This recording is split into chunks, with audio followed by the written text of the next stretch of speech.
오늘 우리에게 주시는 하나님의 말씀, 구약성경에서 두 군데 말씀 보겠습니다. 먼저 창세기 1장 28절에 있는 말씀입니다. 창세기 1쪽에 있습니다.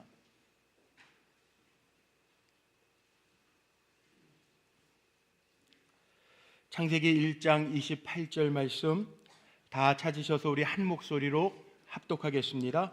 하나님이 그들에게 복을 주시며 하나님이 그들에게 이르시되 생육하고 번성하여 땅에 충만하라. 땅을 정복하라. 바다의 물고기와 하늘의 새와 땅에 움직이는 모든 생물을 다스리라 하시니라. 아멘. 시편 127편 3절로 5절에 있는 말씀입니다. 구약성경 899쪽에 있습니다. 시편 127편 3절로 5절에 있는 말씀도 우리 찾으셔서 맞추어서 합독하겠습니다. 다 찾으셨으면 3절로 5절 말씀 함께 합독합니다. 보라, 자식들은 여호와의 기업이요 태의 열매는 그의 상급이로다. 젊은 자의 자식은 장사의 수중의 화살 같으니 이것이 그의 화살통에 가득한 자는 복되도다. 그들이 성문에서 그들의 원수와 담판할 때에 수치를 당하지 아니하리로다. 아멘. 오늘 5월 첫날 첫 주일입니다. 특별히 5월달을 가정의 달로 지키는데 우리 사랑하는 성도님들의 가정 속에 하나님 주시는 은혜와 기쁨과 사랑과 감사가 넘치시는 행복한 가정이 되시기를 주님의 이름으로 축복합니다. 가정의 달을 맞이하면서 가정에 대한 설교를 준비하고 말씀을 나누려고 하는데 먼저 오늘 어린이 주일로 지킵니다. 자녀는 하나님의 선물이라고 하는 제목으로 하나님의 말씀을 나누려고 합니다. 선물은 다 귀하지 않습니까? 정말 주는 사람의 마음이 담겨져 있기 때문에 어떤 선물을 받아도 다 귀한 건데 특별히 자녀들은 하나님이 주신 선물이기 때문에 그 가치는 말로 표현할 수 없을 정도로 귀한 선물인 줄로 저는 분명히 믿습니다.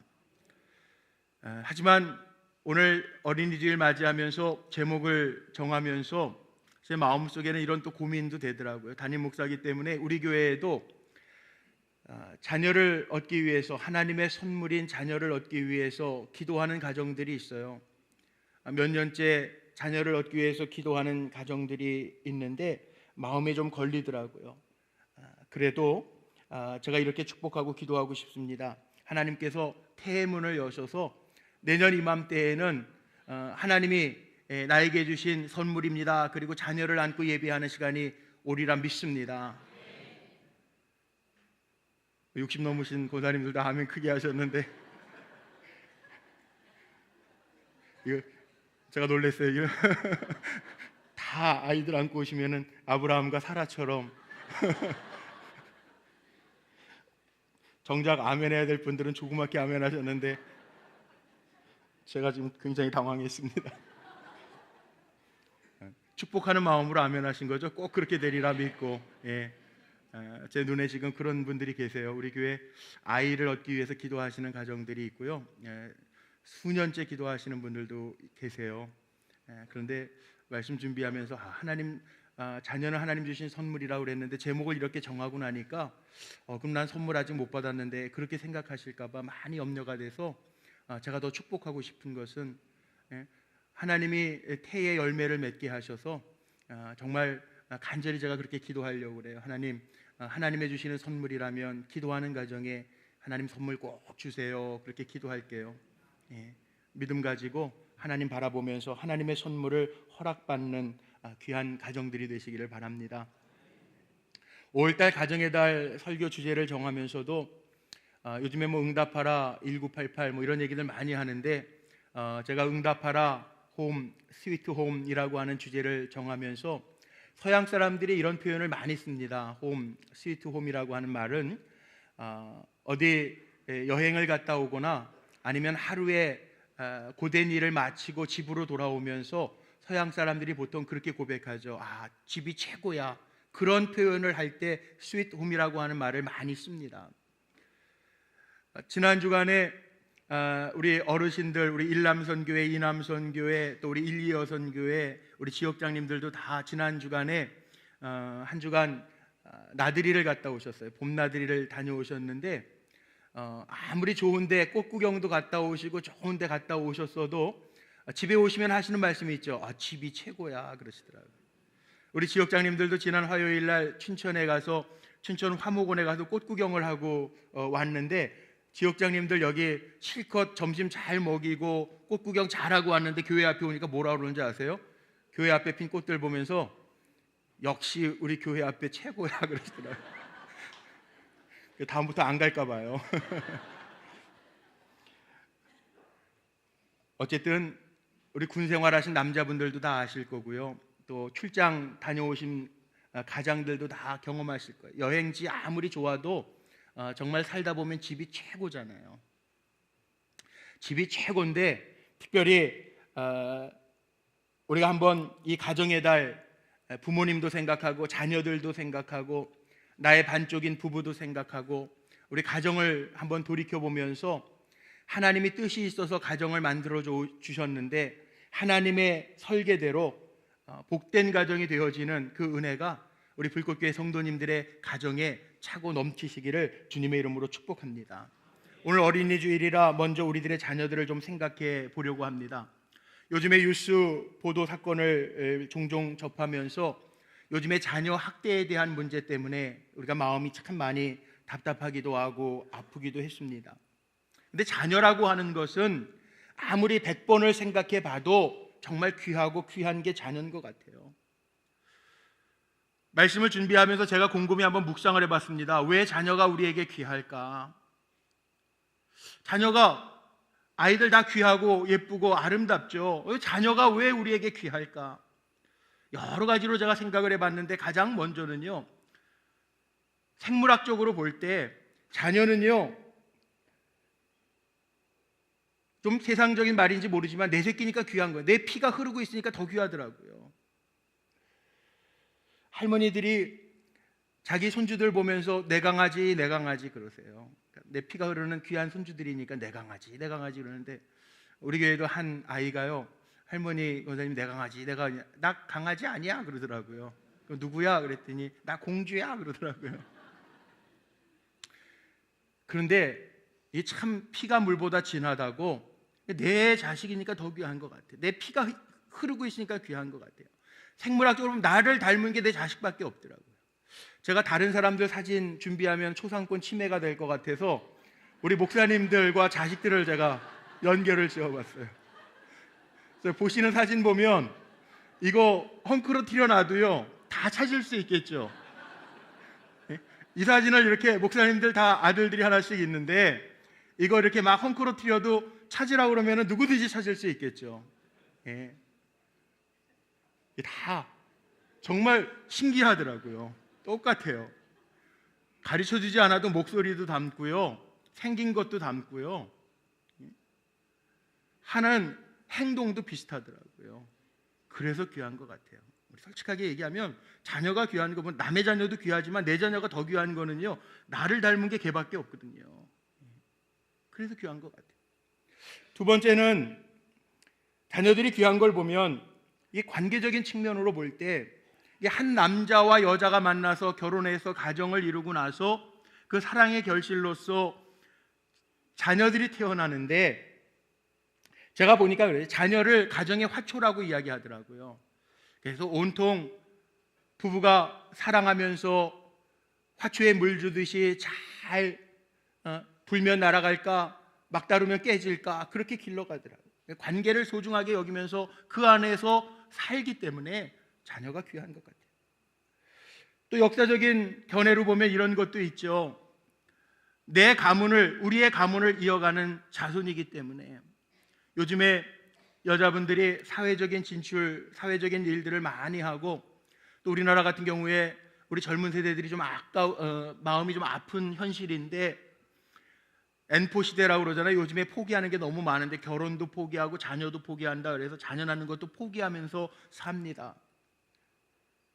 그런데 가문을 이어가려면 자녀 없이 가문을 이어갈 수 없잖아요. 역사적인 견해로 보면 역사의 되물림은 자녀를 통해서, 후손들을 통해서 이어져 가기 때문에 귀한 거죠. 신앙적인 견해로 보면 오늘 창세기의 말씀에 하나님이 인간을 창조하시고 가장 먼저 복 주신 게 뭐냐 하면 생육하고 번성하라고 하나님이 복 주신 거기 때문에, 신앙적으로 보면 하나님의 주신 축복이요, 하나님의 주신 상급이요, 하나님의 주신 선물이기 때문에 자녀가 귀한 겁니다. 근데 자녀는요, 결혼했다고 자연 발생적으로 생기는 게 아니더라고요. 그래서 목회하면서도 우리 성도님들 가운데 지금 이 자리에도 좀 계시네요. 제가 이렇게 몇 분 눈에 들어오는데 자녀를 놓고 기도하는 가정들이 있어요. 결혼했다고 다 생기는 건 아니더라고요. 그래서 하나님의 선물이고 은혜라고 그러는 것 같아요. 우리 성도님들 가운데 자녀를 얻기 위해서 기도하는 가정들 기억나시면 하나님, 빨리 하나님 선물 허락해 주세요, 은혜 주세요, 같이 중보하면서 기도해 주시는 우리 믿음의 동역자들이 되시기를 바랍니다. 오늘 말씀의 초점이 여기에 있어요. 제가 신앙적인 견해를 가지고 오늘 말씀을 좀 풀어가려고 그래요. 하나님이 축복하시고 하나님의 상급과 선물로 우리의 자녀들을 허락해 주셨는데, 하나님께서 우리에게 선물로 주신 자녀들을 하나님의 목적대로, 자녀가 성숙한 인간으로서 또 개인적으로 은사를 개발해서 정말 하나님을 영화롭게 하고 이웃을 잘 섬기고 개인적인 삶을 통해서는 만족함이 있는 삶을 살아갈 수 있도록 그렇게 우리가 자녀들을 돕고 양육해야 되리라 믿습니다. 젊은 부부들이 이런 얘기 많이 합니다. 아이를 낳아놓고요, 요즘에 출산율이 우리나라가 많이 떨어져서 애 셋 낳기 하고 막 그러잖아요. 이 정부 시책도 제가 보면 좀 문제는 있는 것 같아요. 저희도 5남매인데 저희 아버지 어머니 세대가 셋 낳아 잘 기르자 그러더니 그 이후에는 둘만 낳아 잘 기르자. 저희 때는 아들 딸 구별하지 말고 뭐 하나만 낳아서 잘 기르자, 뭐 그러고 뭐 안 낳아도 된다는 뭐 딩크족 뭐 이런 얘기 나오다가 요즘에 또 자녀들 결혼도 잘 안 하고 그러니까 다시 정부에서는 뭐 셋째 아이 장학금 뭐 이런 얘기들이 많이 나오고 있지 않습니까? 근데 부모들이 그런 얘기 많이 하더라고요. 아이를 정말 희망이고 기쁨이라고 생각하면서도 자녀를 낳아서 기르다 보면 첫째 아이에 대해서는 참 시행착오가 많다고 그러죠.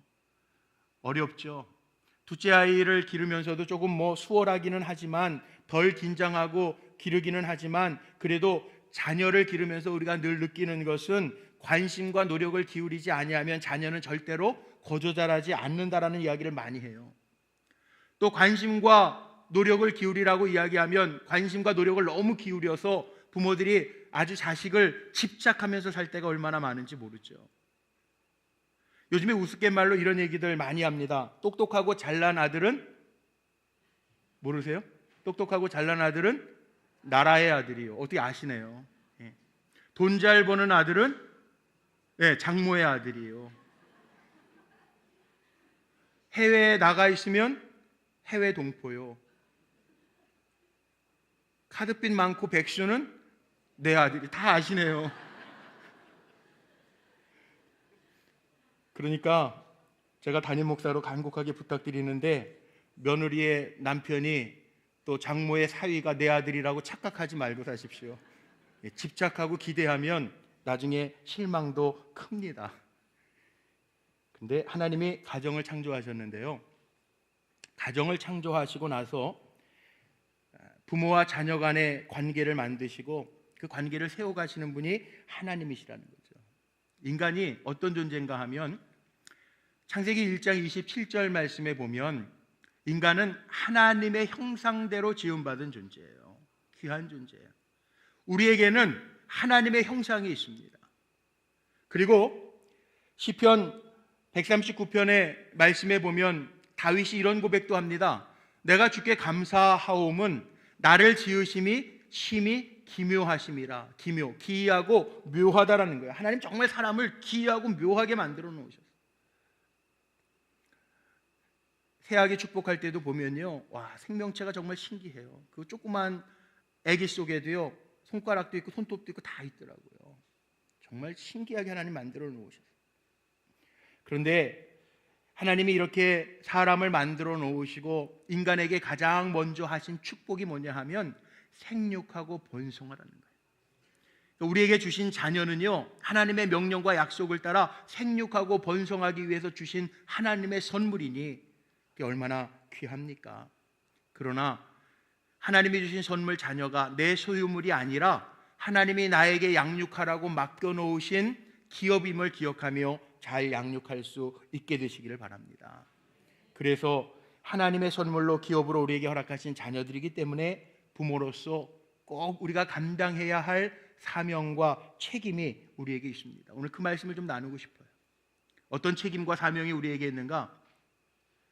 자식은요, 결혼시켰다고 끝이 아니더라고요.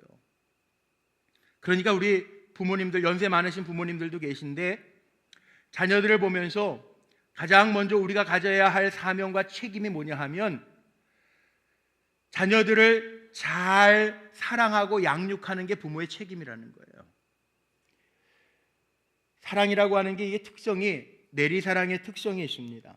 그래서 성경에도 보면 디도서 2장 4절 말씀 같은 데 보면요, 젊은 여자들에게 이렇게 교훈하고 있죠. 그 남편과 더불어서 자녀를 사랑하라 그래서 자녀를 사랑하라. 사랑은 이렇게 흘러가는 거예요. 또 히브리서 12장 말씀에 보면 이런 말씀도 있습니다. 정말 자녀를 사랑한다면 방치하는 게 아니라 아버지가 징계하라는 거예요. 사랑하는 아들은 징계해서 가르치라는 거예요. 잘 가르치라는 거예요. 우리 부모님들이 어찌 자녀들 사랑 안 하시겠습니까? 근데 그 사랑의 표현이 문제죠. 잘 사랑하고 잘 가르치고 때로는 잘못된 길 가면 잘 훈계하면서 아비로서의, 부모로서의 역할을 감당하는 부모님들이 되시기를 바랍니다. 또 하나는 성경 말씀에 보면 잠언 23장 24절에 이런 말씀도 있더라고요. 의인의 아비는 크게 즐거울 것이요 지혜로운 자식을 낳은 자는 그로 말미암아 즐거울 것이라. 그러면 의인과 어떤 명예를 얻은 자녀만 즐거워하라는 얘기가 아니고요, 부모는요 자녀들로 더불어 기뻐하고 즐거워할 수 있는 부모가 되라는 얘기예요. 어느 아버지가 연구원이었는데 그 프로젝트 발표가 갑자기 취소가 돼서 집에서 하루를 쉬게 되었는데, 하루가 쉬게 되면서 아들하고 함께 낚시를 갔다 온 거예요. 그런데 그 부자지간의 일기를 보니까 아버지의 일기와 아들의 일기가 다릅니다. 아버지는 뭐라고 그날 일기를 썼냐 하면, 오늘 갑자기 프로젝트가 취소돼서 공일이 되었다. 오늘 아들과 함께 낚시를 다녀왔다. 하루를 어쩔 수 없는 애 돌보는 일에 소모했다. 이게 아버지의 일기예요. 근데 같은 날 같은 경험을 했던 아들의 일기는 다음과 같은 내용입니다. 오늘은 아버지와 함께 낚시를 다녀왔다. 내 일생의 가장 기쁜 날이었다. 얼마나 서로 다르게 느낄 수 있는지를 보여주는 글입니다. 그런데 자녀들과 즐겁게 보낼 수 있는 성도님들 되시길 바랍니다. 시간이 많지 않더라고요. 작년 자녀 주일에는 제가 그 영상을 한번 보여드렸죠. 삼성생명에서 나왔던 광고였는데 사람들 몰래카메라를 설치해 놓고요, 이제 시간이 얼마 남지 않았습니다. 근데 다 깜짝 놀래요. 정말 가족들하고 함께 할 수 있는 시간이 많지 않더라고요. 고등학교만 들어가면요 자식들 얼굴 보기도 힘들다 그래요. 요즘에 어느 가정에 신방 갔는데 가정에 기도 제목이 있어서 가정재단을 쌓으라 그랬더니 가족들이 모일 시간이 없대요. 이게 문제잖아요. 정말 가족들과 함께 즐거워할 수 있는 시간이 많지 않아요. 그래서 그런 시간들을 많이 만들어 놓는 게 정말 중요한 것 같아요. 또 성경은 이런 이야기도 합니다. 영적으로 잘 붙들어주는 게 부모의 사명이고 책임이라는 거예요. 잠언 22장 6절 말씀에 보면 마땅히 행할 길을 아이에게 가르치라. 그리하면 늙어도 그것을 떠나지 아니하리라. 영적으로 바르게 인도하면 그 자녀가 가문의 축복이 되고 주위 사람들에게 복의 근원이 되고 나라와 민족에 선한 영향력을 끼치는 일꾼이 될 줄로 믿습니다. 영적인 교육을 부모가 아니면 시킬 수가 없다는 거예요. 우리 부모님들 꼭 기억해야 될 게 있는데요, 영적인 거는 타협이 없습니다. 자녀도 닮아갑니다. 이건 이래도 되는구나, 신앙생활 이렇게 해도 되는구나, 그렇게 닮아갑니다. 그러면 안 돼요. 왜 성경에 복을 약속하면서 자손 만대의 복을 약속하고 있습니까? 내가 하나님 앞에 바로 사는 것과 내 자녀들이 사는 게 직결되어져 있기 때문에 그렇습니다. 영적으로 바로 잘 가르치는 부모님들이 되시기를 바랍니다. 그리고 자녀들의 가치를 인정해 주라는 거예요. 자녀들은요, 잠깐 있다가 없어지는 생명체가 아니고, 정말 우리가 오늘 찬양도 들었는데, 자녀들은요 태중에 있을 때서부터 뿐만 아니라 이 땅에 떠나도 영원한 하나님의 나라에 들어가야 할 하나님의 백성들 아닙니까? 그 자녀는 귀한 것 같아요. 요 근래 우리 교회 권사님들 가정에 자녀들이 좀 아픈 자녀들이 있어요. 수술하고 생각지도 않았던 질병 때문에 갑자기. 지난주에도 제가 부모님이 수술을 앞둔 딸 데려오셔서 기도해 주는데, 당사자보다 부모님들이 더 많이 울어요. 부모님들 마음은 다 그런 것 같아요. 자식이 아프면 그 아픈 거 내가 대신 아파주고 싶은 게 이게 부모의 마음이잖아요. 자식이 이상한 병에 걸리면 내 죄 때문에 그런 것 같은 마음이 들 때가 있잖아요. 자식이라고 하는 존재가 그런 존재더라. 정말 내 생명보다도 귀한 것. 자식은 부모를 위해서 내 생명과 바꿀 수 없는데 부모는 자식을 위해서 내 생명과 바꿀 수 있더라고요. 그런 면에서 자녀의 가치를 인정해주고 존중해줄 수 있는 부모님들이 되시길 바랍니다. 그리고 부모는요, 자녀들 앞에서 좋은 모범을 보여야 돼요. 요즘에 교육학에서 많이 쓰는 말이 있어요. 책도 그런 책이 나왔더라고요. 김요셉 목사님이라는 분은 그런 책도 썼더라고요. 삶으로 배운 것이 남는다, 삶으로 가르치라, 이런 얘기 참 많이 하죠. 아이들에게 가장 중요한 교육은 집에서 이루어지고 관계 속에서 이루어지는 거예요. 아버지 어머니를 통해서. 성경 공부를 하면서 기독교인의 가족론을 이야기하다가 제가 그런 강의를 한 적이 있어요.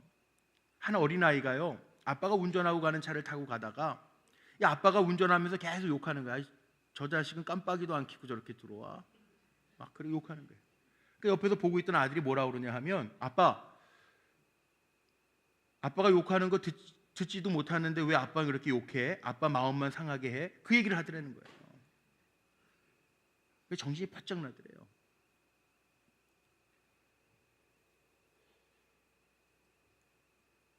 요 근래 제가 아버지 학교, 매월 토요일마다 모이는 아버지 학교 강의를 하면서 그런 얘기를 해봤어요. 제가 생각하다가 내린 결론인데, 우리가 좋은 아버지를 꿈꾸면서 사는데 어떤 아버지가 좋은 아버지일까? 제 나름대로 고민해 보니까, 저도 아버지인데 이런 생각이 들더라고요.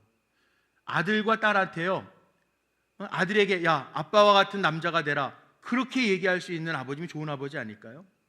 딸이 있을 때에는 야, 너 결혼할 때 아빠 같은 남자 만나면 돼, 아빠 같은 남자 배우자로 만나라, 그렇게 얘기할 수 있는, 자신 있게 얘기할 수 있는 아빠라면 참 좋은 아빠가 아닐까.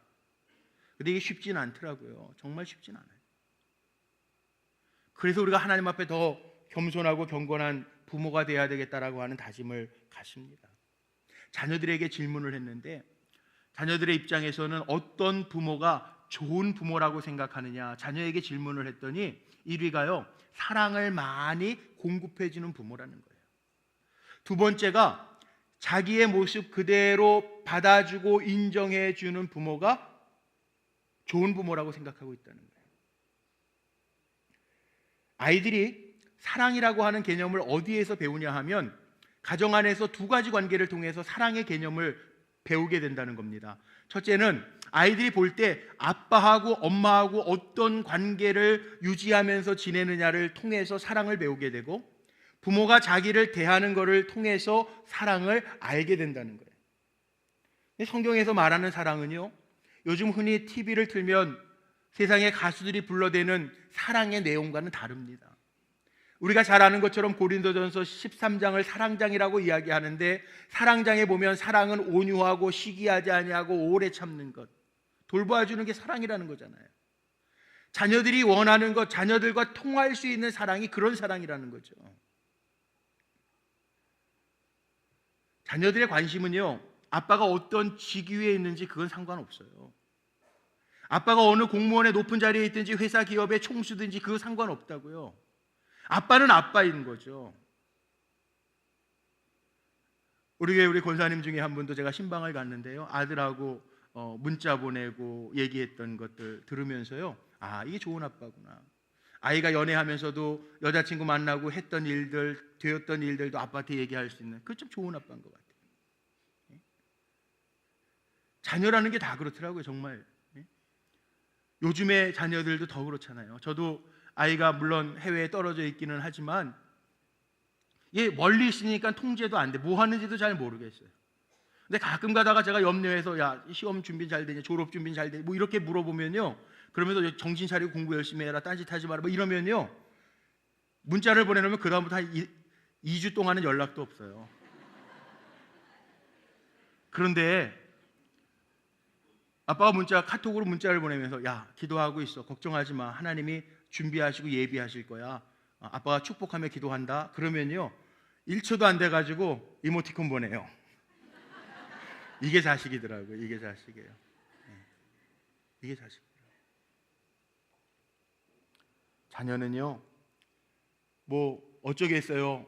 부모 닮아간 게 자녀인데, 날 똑같이 닮은 게 자녀인데, 다른 집 아이하고 비교할 게 뭐 있어요? 날 닮았는데. 그러니까 있는 그대로를 받아주는 거예요. 인정해 주는 거예요. 우리도 찬송할 때 그런 찬송하잖아요. 우리 예수님 앞에서 더 잘 살 수 있는데 그렇습니까? 한 주간 예배 드리고 나가서 하나님 세상에서 정말 멋지게 살게 해주세요, 예수님의 제자처럼 살게 해주세요, 그렇게 나가고 일주일 살면서 오늘 오시면서 어때요? 또 예배 동안 내 모습 이대로 주바도 없어서 늘 깨지고 마음 먹었던 대로 살지 못해가지고 주여 내 모습 이대로 주바도 없어서, 우리 그러면서 찬양하면서 회개하면서 살잖아요. 자녀들은 안 그럴까요? 마찬가지예요. 자녀들을 있는 그대로 받아주고 세워주는 게 부모의 역할이라는 거죠. 기독교 교육학자인 그 하워드 핸드릭슨이라는 사람이 있습니다. 이 사람이 아주 기독교 교육학자이기도 하고 상담학자이기도 한데 20년 동안 부부 생활을 했던 그 사람이 이혼 가운데 빠져서, 이혼의 위기 가운데 빠져서 그 상담을 해주는 거예요. 계속 기독교적인 관점에서 상담을 해주는데 그 남편에게 이런 질문을 했습니다. 당신이 지금 이렇게 결혼 생활 20년 하는 동안에 지금이 가장 큰 이혼의 위기라고 그러는데 아내에게 사랑한다라고 하는 말을 언제 마지막으로 썼습니까? 그랬더니 이 남자가 뭐라고 그러냐 하면 결혼식 때 키스하면서 사랑합니다, 그리고 지금까지 한 번도 안 썼다는 거예요. 그러면서 뭐라고 또 덧붙이냐 하면 결혼식 때 사랑한다고 얘기했기 때문에 내가 취소하지 않는 한 그건 계속적으로 유효합니다, 그러더라는 거예요. 얼마나 삭막한 부부입니까? 아내들은 하나님 그렇게 만들어 놓으셨거든요. 남자의 갈비뼈를 서 만들었기 때문에 늘 남자한테 확인하고 자기 존재를 인정받기 위해서 사랑해 안 해, 맨날 그러잖아요.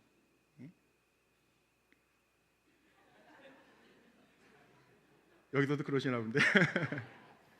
근데 자녀들도 마찬가지고 가족들 다 그래요. 우리가 세상살이 할 때에는 사랑의 관계가 아니고 이해의 관계이기 때문에 정말 피 튀기는 전쟁과 같잖아요. 근데 가정에는요 사랑이 있잖아요. 사랑의 공동체잖아요. 유일한 사랑의 공동체잖아요. 우리 교회 권사님 한 분 계세요. 오늘 이 자리에 예배 드리시는데 제가 양해를 구하고 권사님 예화를 좀 제가 오늘 쓰겠습니다. 제가 구했어요. 이 권사님은요 저보고도 맨날 이렇게 만나면, 주일날 만나면 목사님 사랑합니다 그래요. 남자 권사님이에요, 오해하지 마세요. 목사님 사랑합니다 그래요. 고등학교 선생님이신데. 근데 저한테만 그러는 게 아니라 장로님들하고 인사해도 사랑합니다, 그 얘기를 참 많이 하시더라고요. 제가 지지난주에 신방을 갔어요. 자녀들도 다 만나고 아내 권사님도 만나서 제가 늘 저랑 그렇게 인사하는 권사님이니까 권사님 집에서도 우리 권사님이 사랑합니다 이렇게 많이 표현하세요 그랬더니 아내 권사님 뭐라 그러시냐면 많이 표현한대요. 너무 자주 표현해서 진정성이 없어요 그러더라고요. 그런데 그 딸도 그러는데 진정성이 없어요 그러면서도 얼굴에 표정 보면 알잖아요. 그게 행복한 거예요. 아빠가 사랑하는 아들과 딸한테 사랑한다 그게 너무 자주 그러시니까 정말 진정성 없는 것처럼 보일지 모르는데 얼굴에 쓰여 있더라고요. 행복해 이렇게. 그거예요. 다른 게 아니더라고요. 자녀는 하나님의 선물이기 때문에요. 제가 오늘 결론처럼 말씀드리고 싶은데 부모로서 자녀에게 할 수 있는 최고는 뭐냐 하면 축복하면서 기도해 주는 거예요. 그게 처음엔 정말 쑥스러워서 잘 안 되는 것 같지만 성경의 이야기들을 보세요. 성경의 위대한 인물들을 한번 보세요. 믿음의 훌륭한 자녀들에게는요, 기도하는 부모가 있었어요. 모세에게는 요게벳이라고 하는 엄마가 있었고요, 사무엘에게는 기도해줬던, 잉태할 때서부터 기도했던 한나라고 하는 엄마가 있었잖아요. 디모데에게는 기도해 주시던 로이스와 유닉의 할머니와 어머니가 계셨잖아요. 성경의 인물은 아니지만 우리 감리교 창시자인 웨슬리 목사님도 기도로 섬겨줬던 수산나 웨슬리 엄마가 있었잖아요. 초대 교부였던 어거스틴도 그렇게 방탕한 생활했는데 암브로스 주교의 이야기대로 기도하는 자녀는 망하지 않는다. 그 뒤에는 기도하는 모니카 엄마가 있었잖아요. 우리 사랑하는 부모님들이 자녀들 많이 축복하면서 기도해 주시길 바랍니다. 우리 권사님들 중에 그런 고백하시는 권사님들 많아요. 어머니가 어렸을 때서부터 새벽 기도 갔다 오셔서 안수기도 해주시고 새벽에 머리맡에서 방언으로 기도해 주셔서 내가 지금 있습니다, 그렇게 고백하는 권사님들 얼마나 많은지 몰라요. 저도 마찬가지고요. 말의 권세가 있다고 믿으십니까? 주님의 이름에 능력이 있다고 믿으십니까? 그렇다면 주님의 이름으로 자녀들 많이 축복해 주시기를 바랍니다. 축복받은 자녀가 하나님의 복이 그의 삶 속에 흘러 들어가더라는 거예요. 미루지 마세요. 축복하는 거. 쑥스러우니까 제가 신방 갈 때마다 자녀들 때문에 속 썩는 가정들이 있으면 꼭 그 얘기 하거든요. 야단쳐도 될 일은 절대 아니다. 해봤는데 안 되더라. 근데 방법이 있다. 축복하면서 기도하는 거다. 제가 그래요. 그랬더니 제일 많은 반응이 뭐냐 하면 쑥스러워서 못하는 거예요. 지금까지 안 했는데 또 하려고 하니까 굉장히 쑥스러워. 미뤄놔요. 아니에요. 미루지 마세요. 축복은 미뤄야 될 것이 아닙니다. 내일 해야지. 내일 보장해 줄 수 있는 사람이 어디 있습니까? 사고의 순간에도 보니까 마지막 순간에 제일 많이 남겨놓는 게 뭐예요? 메시지로, 문자로. 엄마 사랑해, 아빠 사랑해, 애들아 사랑한다. 그 마지막 순간에 그게 할 얘기냔 말이에요. 살아있을 때, 좋을 때, 아니 위로와 격려가 필요할 때에도 자녀를 위해서 사랑한다, 축복하는 것, 우리가 많이 해야 할 일인 줄로 믿습니다. 우리 부모님들, 특별히 우리 남자들이 다 그런 얘기 많이 하는데요. 아버지 학교 하면서도 그런 고백 많이 해요. 부모님들이, 아빠들이요, 보통 자녀들에게 학교 공부 잘 시켜주고 필요한 건 뭐 노트북, 학용품 이런 거 잘 공급해주고 그러면 아빠로서 훌륭한 거 잘 했는 줄 알아요. 천만의 말씀 오해하지 마세요. 물론 시간이 좀 오래된 영상이긴 하지만 미국의 심리학자가 해리 할리우드라고 하는 사람이요, 그 실험을 하나 했어요. 이게 사람 가지고 실험한 건 아니고 새끼 원숭이를 가지고 실험을 했는데 어떤 실험이었냐면 이 원숭이, 새끼 원숭이가 어미를 따르는데 어미가 젖을 주기 때문에 따르는가? 그거 아니라는 거예요. 실험을 했어요. 제가 30초만 영상을 잘라왔는데 한번 보세요.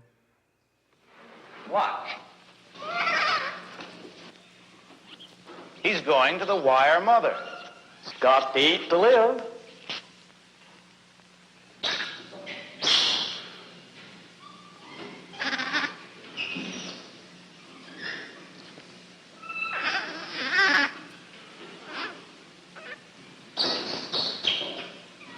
Oh, he's going back. He's back on the cloth mother, and he'll stay on the cloth mother. Actually, this baby spends from 17 to 18 hours a day on the cloth mother, and less than 1 hour a day on the wire mother.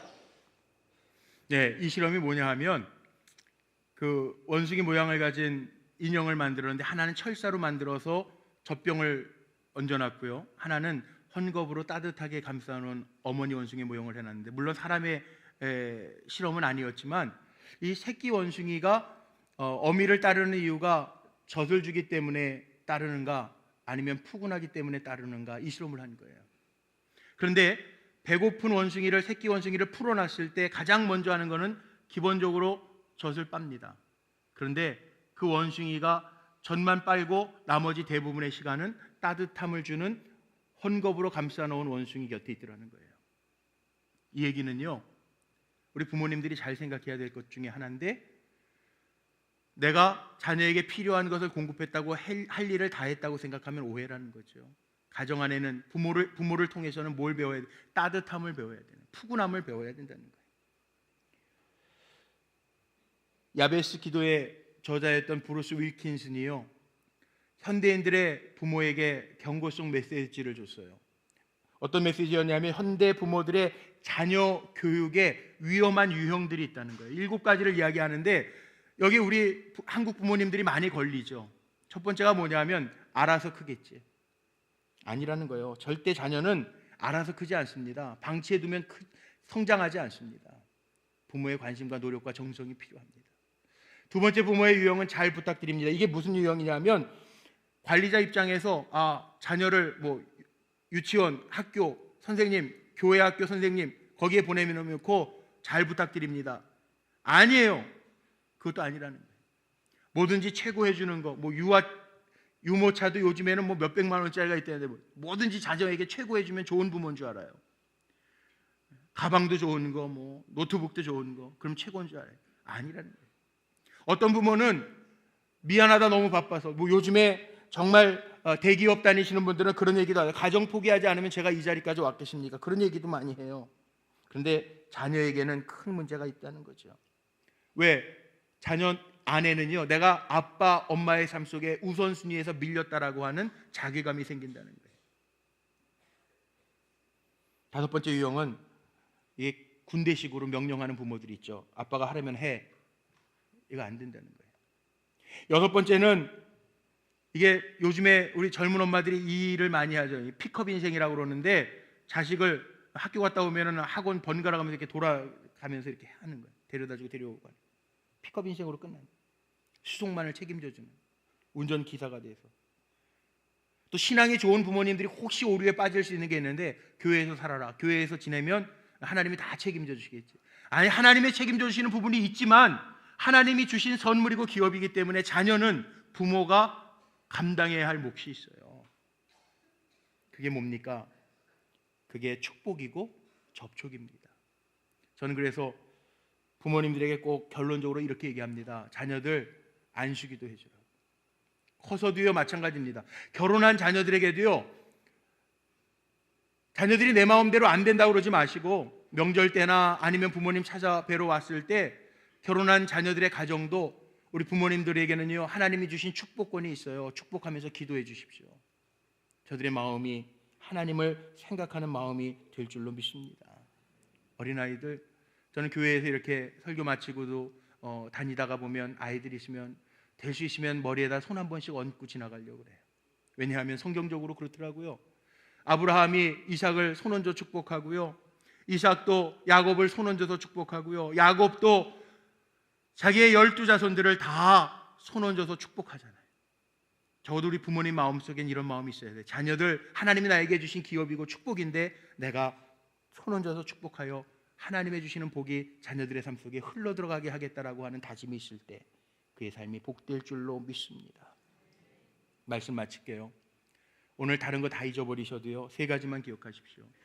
자녀들에게 부모가 감당해야 할 사명과 책임은 사랑하는 거고요, 있는 그대로 인정해 주는 거고요, 그리고 축복해서 기도해 주는 거예요. 다른 거 다 잊어버려도 이거 잊지 마세요. 한 번만 따라해 볼까요? 사랑하자, 인정하자, 축복 기도해 주자. 이 3가지 잊지 마십시오. 자녀에게 해줄 수 있는 부모의 최고의 방법입니다. 기도하겠습니다.